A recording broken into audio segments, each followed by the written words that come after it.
This is what's pissing me off today. I'm Bob Pritchard.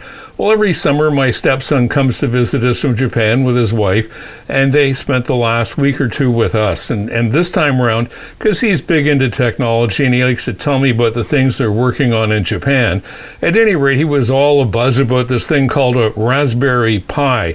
No, it's not something you would have for dessert. It's a little wee computer Pi, P-I or Pi sign.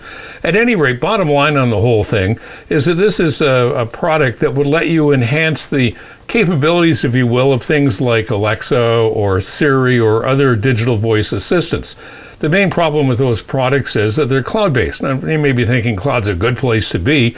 Not necessarily, because it means that when you want to, let's say, turn on a light and you give the command to Alexa, it sends the command off to the cloud someplace, the mothership, and it processes it and then sends back the command that turns the light on. That's a big involved set of things that have to happen. And if anything goes wrong in that entire cycle, it doesn't work. If, for example, you have an internet outage, that's the end of all of your digital voice assistants right there. Anyway, with this Pi, the Raspberry Pi, it has a thing called Home Assistant. Home Assistant is locally based and operates all the commands in your own house. So as long as your Wi-Fi and your whatever stuff you have at home is still working, you're still in the game. So anyway, he brought in this Raspberry Pi 2 computer for me to play with. And by the way, the current model is a 5. So we got it all set up and turned it on and put all the stuff I needed to into it, and it worked. And I'm going, wow, this is really interesting. For example, not that you might want to do this, but let's say that you are coming home.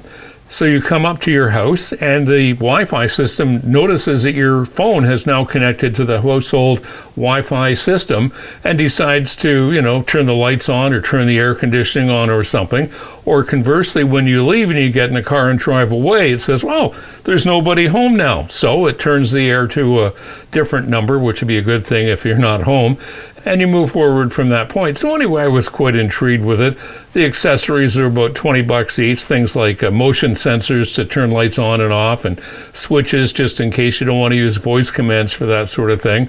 So anyway, we got it all set up and I had it running, and then the next morning I got up to start to reprogram some of our light bulbs, and the thing had stopped working.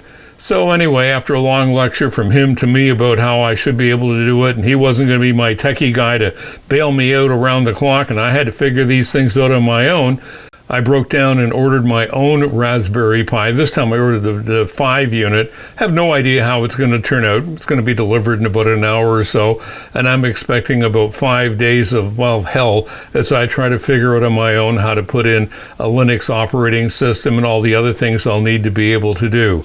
At any rate, if you've been using any of these voice assistants to get your jobs done, and you've got somebody around who is just a little bit technically literate, you might want to have a look at this product. And if not, just consider that somewhere down the road there'll be more products like this that will come along that will be a lot more user-friendly. And that's what's pissing me off today. I'm Bob Pritchard.